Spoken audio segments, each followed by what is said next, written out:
A warm welcome. Thank you so much for joining us and always being part of us. Welcome to this edition of Africa Today. My name is Nahabika Jura, but first are the headlines.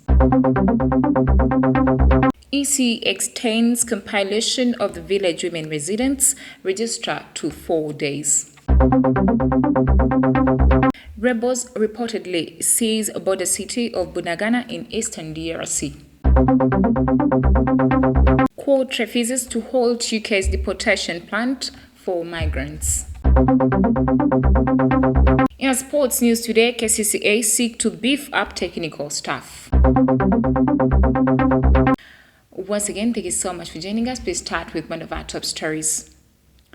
The Electoral Commission has extended the compilation of the Village Women Residents Register for a period of 4 days due to a high number of applicants at some registration centers since the beginning of this exercise. In a statement, Justice Simon Biabakama, AC chairperson, said the extension starts from Tuesday, June 14th and ends on Friday, June 17th, 2022, after which there will be no more extension. The compilation of registration exercise commenced on Friday, 10th June 2022 and was scheduled to close on June 13th, 2022, but due to requests from key stakeholders in the electoral process, the Electoral Commission has found it necessary and taken a decision to extend the compilation. Electoral Commission Chairman Justice Simon Biabakama said the Commission is compiling a register of women residents in each village or cell across Uganda to enable all willing female residents aged 18 years and above to register in order to participate in Women Councils and Committees Elections 2022. A person appearing for registration shall be required to provide names, national identity number or application ID number, age, gender and village of residence to the village election officials. Biabakama said the registration exercise shall be free of charge, adding that the Commission has appointed Friday, June 17, 2022 as the cut-off date for the registration of female village residents. He said the registration process of female residents in each village throughout Uganda will not be conducted after this date. Away from that, Opposition Democratic Party is concerned about the small portion of money injected into agriculture during the National Budget Framework, contrary to the Maputo Declaration of 2003. We have the report. Addressing journalists at their party headquarters in Kampala, DP spokesperson Okolelo Pio said that government continues to get it wrong, prioritizing infrastructure development over agriculture. He said Uganda is a party to the Maputo Declaration, which enjoins countries to allocate at least 10% of their annual budgets to agriculture. And we are having our good country allocating 2.64 to agriculture. This is very, very absurd. Uganda has continued to disregard the declaration made in 2020. It has continued to prioritize infrastructural development over agriculture. This is inimical to the economy of our country as it creates a jungle of economic clusters amongst the population whereby they are advantaged, utilize the established infrastructure to survive, and yet the disadvantaged, who are the majority by the way, continue to sink in abject poverty. The Maputo Declaration of 2003 and the CAADP aim to increase annual national budgetary allocations for agriculture to at least 10% and to ensure a growth of the agricultural output of at least 6% annually. The agriculture sector employs more than 80% of Uganda's population, with many dependent on rain-fed agriculture, reliable weather reports, weather forecasts and other climate services for farmers. Okolelo, however, emphasized that they are not against infrastructure development, but asked government to find alternatives for those encroaching in the swamps before being evicted. Now, sending people away from swamps is not the issue. We also believe that preserving environment is key. But before you send them away from the swamps, provide an alternative. This has been our plea, and this has been our demand, that before you send people away, give an alternative. Otherwise, sending somebody from his source of livelihood and yet providing no alternative is tantamount to sending that person to death. DP also urged government to revise its priorities while allocating funds, saying heavily investing in agriculture can easily widen Uganda's tax base. Away from that, Uganda is set to join the rest of the world in commemorating the World Elderly Abuse Awareness Day on Wednesday, 15th June in Kaliro district, at a time the country is experiencing high cases of elderly abuse. Our reporter has more. Speaking to the media at Uganda Media Center in Kampala, the Minister for Gender, Labour and Social Development in charge of Elder Affairs, Dominic Mafadi Gidudu, revealed that there is a high spike in the acts of abusing elders, who accounts to 10% of the country's total population, warning the public against such acts. This revelation comes at a time Uganda joins the rest of the world to commemorate the World Elder Abuse Awareness Day.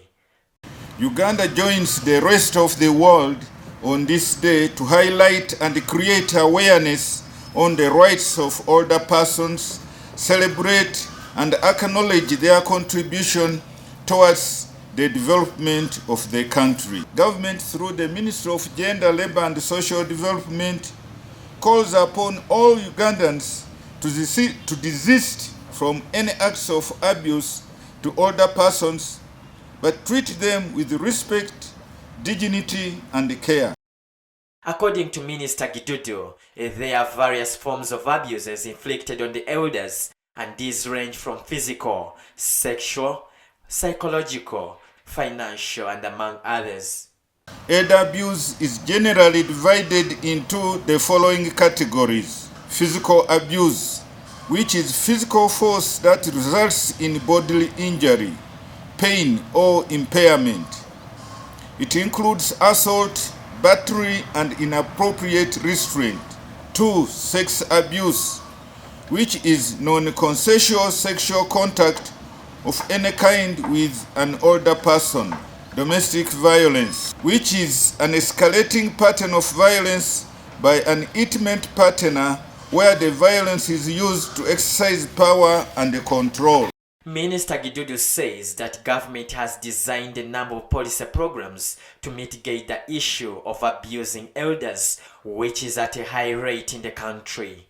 The Ministry of Gender, Labour and Social Development, through extensive consultations and review of the sector, has put in place a comprehensive social protection policy framework outlining a clear vision and the role for social protection. The social protection policy and its program plan of intervention details plans for gradual rollout of the senior citizens grants as a starting point for establishing a comprehensive social protection system for the country. This year's World Elder Abuse Awareness Day will be celebrated in Kaliro district on Wednesday, 15th July 2022. Well, thank you so much, our reporter. We take a quick break. We shall come back with the international news.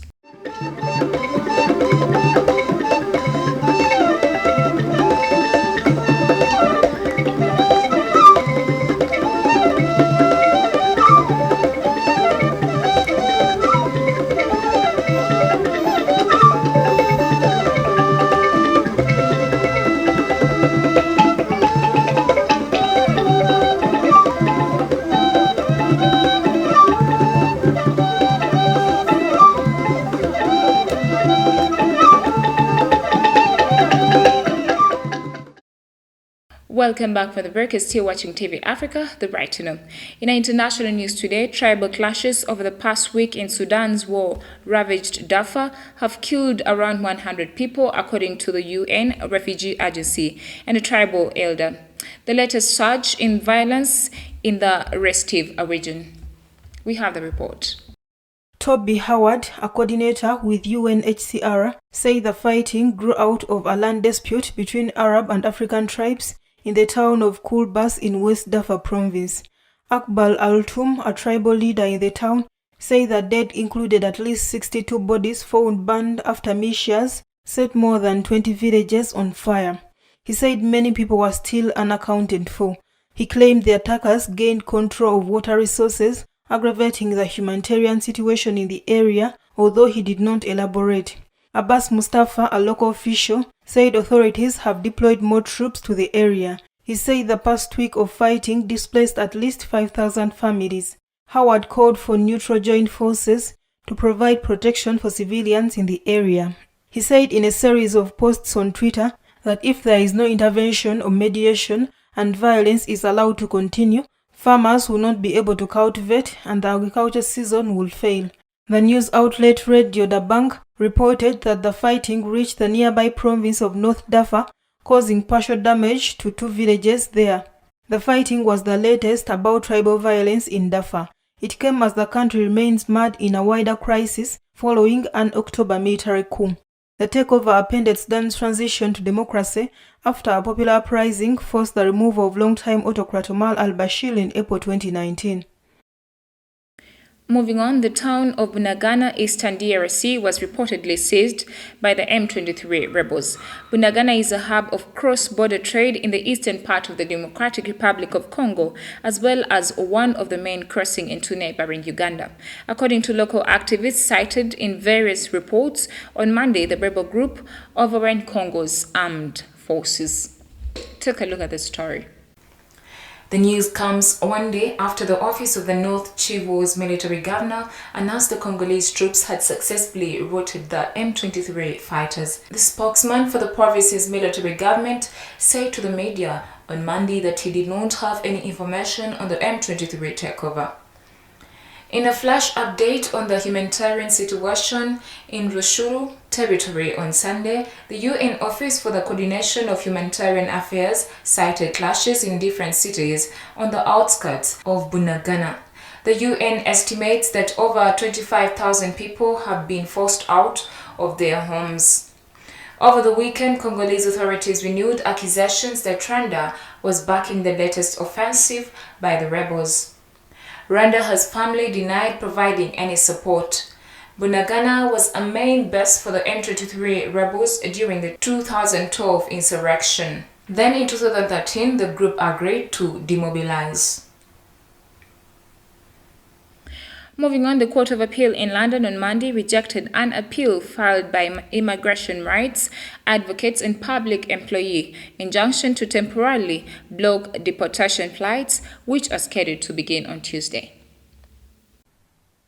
Raza Hussein, one of the lawyers for the migrants, had argued that the government's plan involved the forced removal of asylum seekers to a country they don't want to travel to as part of a policy intended to deter others from trying to enter Britain. The case before the Court of Appeal in London was filed by a coalition of groups including immigration rights advocates.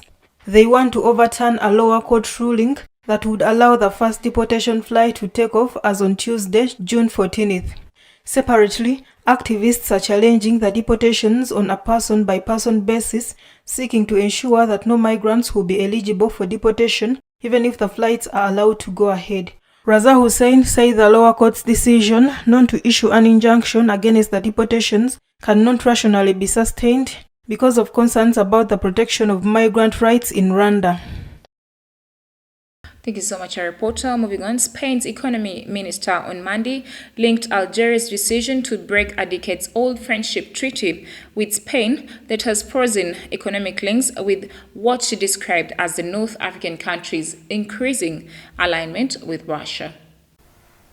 In an interview with Catalunya Radio, Nadia Calvino said that in recent International Monetary Fund meetings she has chaired, she noticed that Algeria was more and more aligned with Russia, and as such, its decision didn't surprise her. Algeria suspended the 2-decade-old friendship treaty with Spain last Wednesday. The move was seen as a retaliation after Madrid came out in support of Morocco's attempts to keep Western Sahara under its rule. Algeria supports the territory's independence movement. On Friday, the EU warned it was prepared to take action to defend the interests of its members. Algeria then appeared to do a U-turn when its mission at the European Union issued a statement saying the country had never suspended the treaty. Algeria continues to block trade, however, and the Algerian Foreign Ministry on Saturday called the European response hasty and unfounded. In a strongly worded communique, it added that the issue was a political disagreement of bilateral nature between Madrid and argues that should not concern the EU. Calvino welcomed the EU move, adding that the treaty suspensions would be a drag on the Spanish economy. Spanish officials say they are hopeful that talks with Algeria will solve the issue soon. Africa Today takes a quick break. We shall come back with business, health and sports.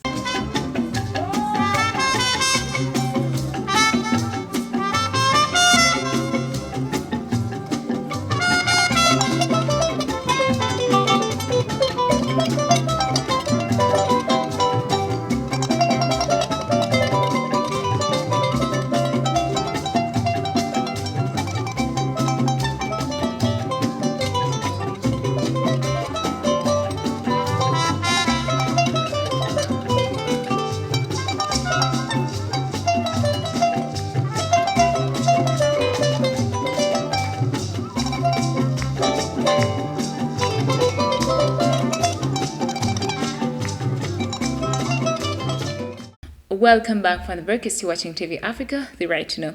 In the business news today, Egypt's Foreign Minister Sameh Shoukry held talks with his Latvian counterpart Edgar in Cairo on Sunday and discussed a broad array of issues including EU-Egypt relations as well as security policy migration matters in the Mediterranean. A stronger cooperation for food security was on top of the agenda as the consequences of the war in Ukraine continue to unfold. The Latvian minister insisted particularly on the key role Egypt could play as a new energy supplier to the Baltic state. Latvia's Foreign Minister Edgar Rinkevich stressed that they see a new and very important sector, that is energy cooperation, especially taking into account that now the EU is diversifying its oil and gas supplies from Russia and seeking new alternative ways. The ministers also touched on developments on the continental level, including the situation in Ethiopia and Libya during their talks. Cairo is currently hosting UN-mediated talks on Libyan elections as two rival administrations claim legitimacy. The solution to be reached has to be agreed upon by the Libyan parties, and that is what Egypt is trying to facilitate by hosting the talks about the constitutional amendments between the Libyan parties, whether Libya's East-based parliament or the High Council of State, in order to reach a Libyan solution that the Libyan people agree on and leads to achieving various entitlements in order to restore Libya's stability and preserve the integrity of its territories. During the Latvian Foreign Minister's stay, he met with the Egyptian president as the two countries celebrate 30 years of diplomatic relations.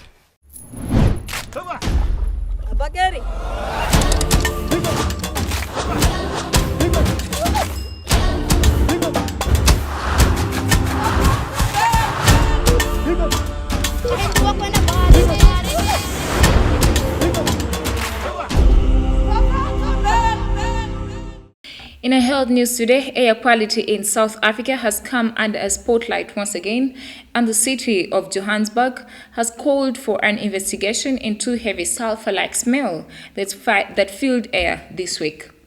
Now, last year, the stench was believed to be the result of elevated levels of sulfur dioxide, hydrogen sulfide from a fuels plant in Mpumalanga. According to recent studies, the high air pollution levels in Johannesburg has reduced life expectancy by 3.2 years. Children in particular are at greater risk. Daphne Zizis, a general practitioner of the EXP Medical Center, said that pollution irritates people's inflammatory response in their tissues and contributes to a lot of disease, cardiopulmonary disease, heart disease and strokes, for example, chronic obstructive pulmonary disease, asthma, lower respiratory tract infection and lung cancer. Transportation has become one of the biggest contributors to pollution in South Africa. There are over 5 million cars on the roads in Johannesburg alone, each one of them emitting several dangerous gases into the air. The South Africa Air Quality Index currently shows a PM 2.5 level for the country. This is 1.4 times above the levels recommended by the World Health Organization. Mola, a senior lecturer of meteorology, air quality, environmental health risk at the University of the Witwatersrand, say that even if they are saying that it's not dangerous, it's not toxic, the chemicals generally in air pollution, most of the pollutants will cause some sort of health effects. Mola added that even if in South Africa They have very good environment management acts. The enforcement and monitoring of them are not conducted very well. Studies show that developed countries have plateaued in terms of pollution, while developing countries like South Africa are recording increasingly levels of dirty air.